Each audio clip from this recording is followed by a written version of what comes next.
Bonjour à toutes et tous, c'est Bouta, j'espère que vous allez bien et aujourd'hui on se retrouve pour une review d'un animé de fou furieux. N'hésitez pas à vous abonner en fin de vidéo juste en haut à gauche de l'écran ou pendant la vidéo en activant le petit Sharingan juste en bas à droite de l'écran. Aussi, vous pouvez tout simplement venir me parler au calme sur Facebook, le lien est juste dans la description. On se retrouve très rapidement, je vous laisse pour l'intro.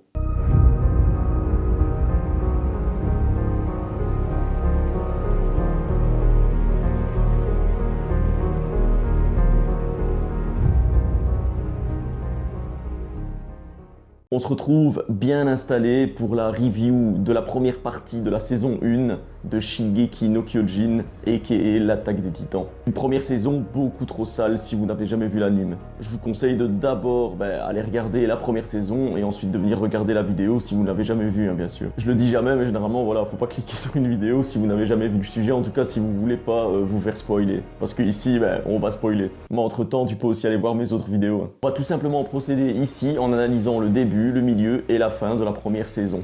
Étant donné qu'il y a énormément de choses à dire, je ferai une vidéo pour le début, pour le milieu et pour la fin de la saison 1. Vous aurez donc 3 vidéos pour la première saison. Ouais, je suis assez procédurier, mais vous inquiétez pas, je prends mes cachets. Allez, c'est parti. On débute l'animé par la présentation de 3 personnages, Eren, Armin et Mikasa. 3 amis avec comme personnage principal Eren, qui est victime au tout début de la saison de visions dans lesquelles apparaissent des titans. Alors oui, Eren, Mikasa et Armin vivent dans une partie retirée, reculée du monde extérieur. Tout simplement survivre dans un univers rongé par les titans, des géants mangeurs d'hommes. Et c'est dès le premier épisode que les titans vont prendre l'initiative d'une offensive sur les remparts, les énormes murs qui protègent les différentes villes. Donc voilà, il y a plusieurs couches de murs qui protègent différentes villes, plusieurs villes. Et ils vont réussir à entrer avec 2 titans, grâce à 2 titans qui se démarquent assez bien des autres. On reviendra sur eux plus tard. Et directement, en ce début de saison, on va être spectateur d'une scène bien marquante, dans laquelle tout simplement la mère d'Eren va se faire croquer par un titan. Et franchement, c'est assez gore, on voit le sang gicler, c'est vraiment choquant. Alors je vous parle vraiment pas de la tête que je faisais devant ce premier épisode. Eren, Armin et Mikasa, donc la sœur adoptive d'Eren, vont être totalement choqués, totalement désarçonnés. Ils avaient à peu près 9-10 ans, alors imaginez le traumatisme pour des enfants de cet âge-là, c'est affreux. Et on va même pouvoir observer un soldat qui faisait partie du corps d'élite chargé de protéger la ville, on reviendra sur les factions plus tard. Il va prendre l'initiative de combattre le titan qui s'approche de la mère d'Eren, tout simplement pour la sauver, pour tous les emmener et les protéger de ce titan. Mais une fois arrivé en face de ce titan de plus ou moins 20-30 mètres de haut, il va être complètement tétanisé. Même avec l'expérience qu'il a derrière lui. Et je le comprends à 150%, il n'y a pas de problème. Et c'est là que tu vas déjà pouvoir te rendre compte de la facilité qu'a l'anime à nous faire passer des émotions, à nous faire passer des ressentis très forts dans son animation, dans ses musiques, etc. Ce soldat va alors s'enfuir en emportant Eren, Armin et Mikasa. Après tout ça, Eren va se jurer de tuer tous les titans jusqu'au dernier. Les 3 enfants vont tout simplement décider de s'engager dans l'armée. Des sortes de groupuscules militaires de 3 types. Premièrement, le bataillon d'exploration qui est chargé de se rendre au-delà des murs pour trouver l'origine et éradiquer l'ensemble des titans. La garnison qui ont pour objectif de préparer les murs, préparer les remparts contre les offensives des titans. Et la brigade spéciale qui se charge de la protection du roi, mais également de la protection au sein de la ville, de faire maintenir l'ordre au sein de la ville. Eren va bien entendu choisir le bataillon d'exploration pour s'aventurer au-delà de la ville et tout simplement éradiquer tous les titans avec la rage et la vengeance qui le rongent petit à petit. On va vite se rendre compte que Eren a des facultés propres au combat et tout particulièrement des facultés qui vont lui permettre de se maintenir en équilibre dans son équipement de combat. Un équipement que tout soldat va posséder, une sorte de harnais avec des grappins, etc. pour pouvoir se mouvoir dans les villes. Un ensemble vraiment bien stylé qu'on appelle l'équipement tridimensionnel. Et je trouve vraiment que le nom, on en voit aussi vraiment beaucoup. Donc comme je vous disais, il va tout simplement leur permettre de circuler dans les villes tant qu'il y a des bâtiments, des arbres pour s'y accrocher avec leurs grappins. Et lors d'un entraînement à l'armée, Eren va réussir à tenir en équilibre avec un de ses harnais, mais le harnais sera tout simplement cassé en fait. Et tout le monde va être choqué par cette capacité parce qu'en plus de pouvoir maintenir en équilibre sur un harnais normal entre guillemets, Là, celui d'Eren était cassé, donc voilà, c'est une faculté naturelle, vraiment exceptionnelle pour tous les soldats. De son côté, Mikasa va faire preuve d'énormément de compétences dans tous les domaines. Armin, lui, va démontrer une intelligence et un sens de la stratégie au-delà de la moyenne. Eren va commencer à avoir des visions, se rappelant voilà son père qui lui donne une clé, il lui dit voilà c'est la clé du sous-sol, etc. Mais il en saura pas plus. Il va se rappeler aussi que son père lui a injecté une dose d'un produit dans le bras, mais voilà, il se rappelle pas. C'était lors de l'attaque des Titans sur la ville. Et du coup, voilà, c'était un peu le chaos. Il a des flashs, mais voilà, c'est pas précis. Après 3 ans d'entraînement intensif, ben voilà, les 3 ados sont retenus, ils ont 15 ans à présent et ils intègrent la brigade d'exploration. Ils sont directement envoyés pour réparer le matériel sur le mur rose. Le mur protégeant le district où les 3 enfants petits habitaient, donc la ville de Shiganshina.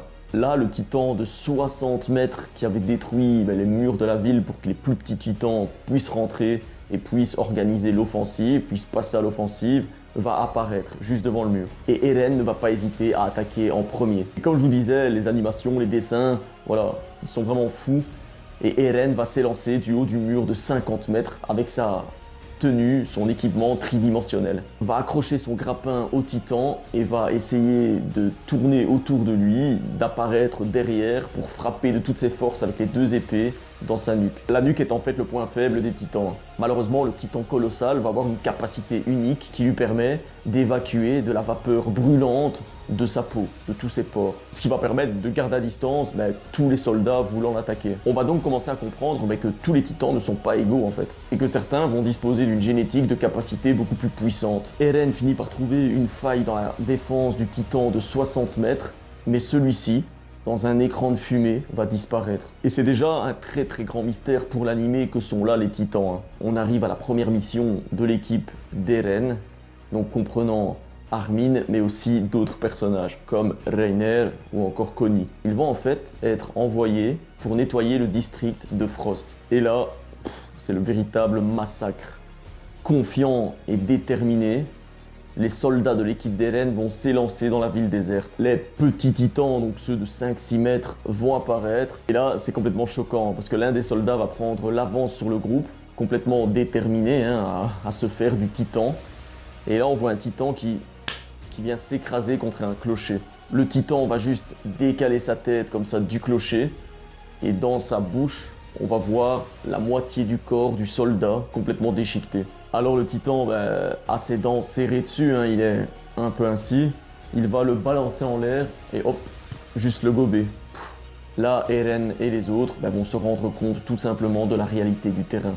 Et les titans vont affluer par dizaines. Ils vont foncer dans la bataille en hurlant, mais avec ici beaucoup moins d'assurance qu'avant. Armin va être en grand danger face à un titan dans une scène encore beaucoup trop badass. Et Eren va tout simplement venir le sauver au péril de sa vie. Il va pousser Armin à l'extérieur de la gueule du titan et le titan va refermer ses dents juste sur le bras d'Eren. Et il va véritablement bouffer, gober le reste de son corps. Armin est complètement désarçonné. Il vient de voir son ami d'enfance, son meilleur ami, se faire croquer tout simplement par un titan à 2-3 mètres de lui. Voilà, il va tout simplement s'évanouir. Franchement, c'est chaud, Et Armin va se réveiller aux côtés de Connie, de Ymir, de l'équipe de Krista. Les souvenirs vont lui revenir petit à petit et il va fondre en larmes en expliquant tout à ses compagnons d'armes. La vérité et surtout la cruauté du terrain leur a littéralement pété à la face. Faut se dire qu'en fait, Armin est tout simplement le seul survivant de son équipe. Et il s'en veut à mort. Au pied du mur rose, une foule de personnes attendent encore de passer le mur pour aller dans une ville beaucoup plus reculée à l'intérieur des murs et pour être beaucoup plus protégé. Mais un marchand bien égoïste, franchement il m'a dégoûté, bloque la porte avec un gros chariot de marchandises. Alors que la foule est encore dans la ville infestée de titans et doit être immédiatement évacuée. Et on voit déjà ici la rupture qui existe entre les différentes classes dans cet animé. D'un côté t'as le petit peuple et de l'autre côté un marchand avec beaucoup plus de notoriété déjà, qui veut tout simplement passer le mur égoïstement avec ses marchandises. Alors là, un titan déviant va débarquer. Un titan déviant, c'est quoi? C'est tout simplement un titan qui va errer à l'extérieur ou dans une ville sans but précis. Enfin, plutôt qui va courir sans but précis dans la ville. Mais le problème, c'est qu'il se dirige à toute vitesse sur la foule. Heureusement, sans vaciller, avec un sang-froid incroyable, Mikasa va débarquer et le laminer. Elle va complètement le terrasser, clairement. Mikasa, ça doit bien être la meuf la plus badass de tout anime confondu, hein, vraiment. Elle va s'étonner et se prostrer du fait que la foule ne soit pas encore évacuée. Elle va menacer alors le marchand et mettre 2 de ses gardes du corps au tapis, dans le plus grand des calmes, et faire évacuer la foule de l'autre côté du mur ensuite, en saluant la femme et sa petite-fille qu'elle venait de sauver. Après cette très belle scène, on va enfin en savoir un peu plus sur le passé de Mikasa et sa rencontre avec Eren et le père d'Eren. Les parents de Mikasa se sont en fait assassiner par des bandits lorsqu'elle avait 9 ans.